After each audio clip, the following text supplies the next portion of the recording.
Vous vous dites, putain, mais c'est comme ça que ça se passe. C'est comme si vous y étiez. Et là, ça fait mal. Alors voilà, je trouve que c'est bien. Et puis ça permettra peut-être à nos hommes politiques de se permet de me rappeler ce que vous dites. et de ne plus mettre ainsi les gens dans la galère. Pour mes notes. Peut-être. Voilà, donc là, elle est en train de faire des tracés. Bonjour. On les fera avec les quantités qui nous ont été C'est de l'histoire humaine. voilà. On reçoit ça. Vous nous le ferez savoir quand même, quand ça jouera. Les tailles et les quantités voulues en face. Pas sûr que je vienne. Là, elle fait C'est trop dur de remuer tout ça. de tout ce qui est... voilà, on est d'accord. Mais faites-nous savoir quand même. On ne sait jamais.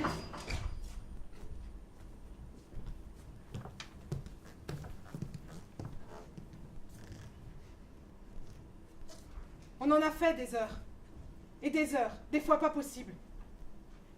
Je récupérais mes gamins dans la rue à la nuit tombante. Je laissais mes petits. On a fait une reconversion en lingerie. La formatrice était de Toulouse. Elle me demandait, tu ne peux pas rester ce soir? Bon bah, je reste. On en a tellement fait. Tellement. Et le jour où on te met dehors, mais comme une serpillière. Ah ben tiens, finalement, elle a des gros trous. Elle est trop usée, elle ne peut plus servir. Allez hop. Nous, on avait tellement épongé pendant toutes ces années. 34 ans. 34.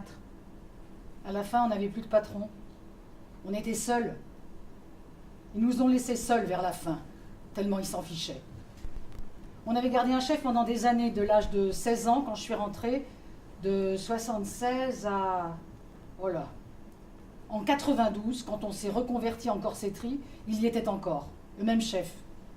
Un raid. C'était un raid. Il se pointait comme ça, il nous regardait comme ça, là, avec son œil d'acier.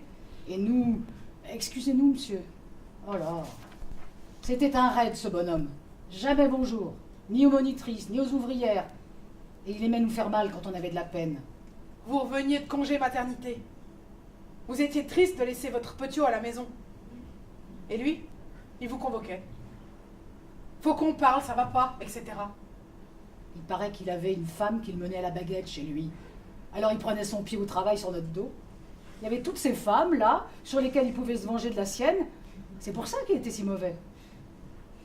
Je pense qu'il a dû partir en 98. 22 ans qu'on se l'est gardé, ce vilain. On a eu un autre chef. Celui-là, il n'était pas si mal que ça. Mais c'était un fanfaron. Il adorait être en photo dans le journal.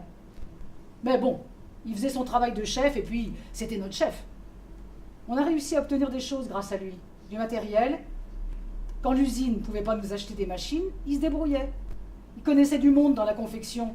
Tiens, machin, tu peux me prêter une machine en attendant et puis peut-être qu'on te l'achèterait, hein? Il était tellement menteur. Mais bon, il nous en a pas trop fait baver, celui-là. Et après, il est parti à la retraite. Et là, on nous a mis pendant 3 ans un gars qui n'y connaissait rien. Frédéric, le pauvre. Il était gentil. Il venait fumer sa cigarette avec moi, dehors. Le gros nounours, un peu paumé. Il venait de Rieux, de la maison mère. Là-bas, il gérait des fournitures. Des nœuds, des rubans, des crochets. Il ne savait pas faire avec un atelier. 90 personnes. Toutes des bonnes femmes. Tu imagines? Tout a dégringolé. Les filles, comme les monitrices, on s'est tout un peu laissé aller. Faut dire ce qu'il y est. On le baratinait. On lui gonflait un bobard comme il n'y connaissait rien. C'était le chef de Rieux qui l'avait placé là. Celui-là, un pourri, jaloux de notre atelier. Il savait très bien ce qu'il faisait en le mettant là, que tout allait dégringoler, tout ça. Il voulait qu'on saute. Et quand on a été bien au fond, il a convoqué notre chef, il lui a dit « Ça fait 2 ans que t'es là, Frédéric, ça fait 2 ans qu'Issingeau se casse la gueule, ça fait 2 ans qu'Issingeau fout rien. » Et là, on a eu une chef. Une qui était monitrice à Bellegarde. Comme Bellegarde avait un petit atelier et que Bellegarde a fermé, on l'a récupérée. Elle attendait un poste de monitrice à Bourg.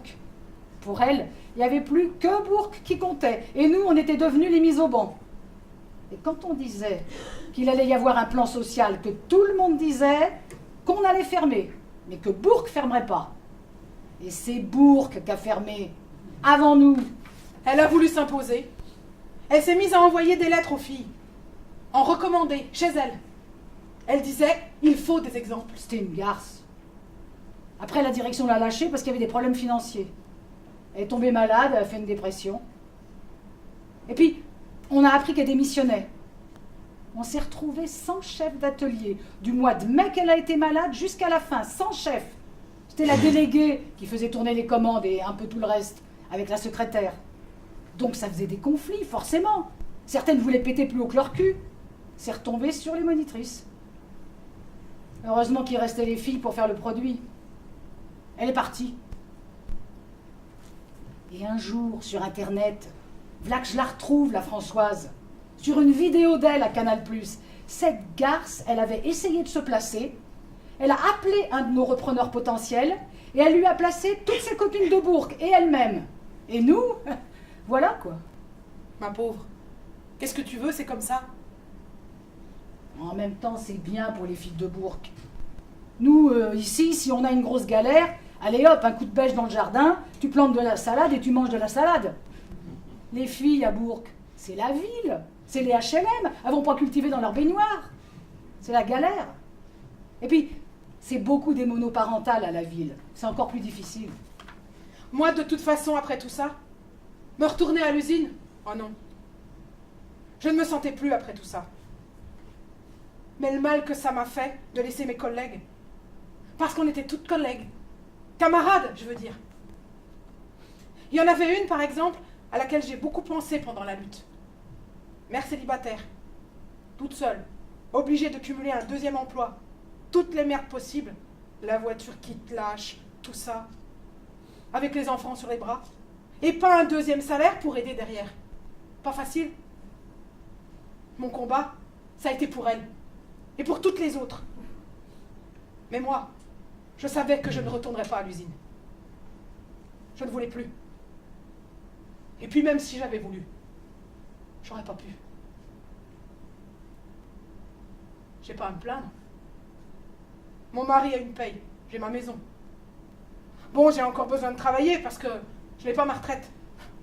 Et puis à l'allure où ça va encore reculer jusqu'à je ne sais quand.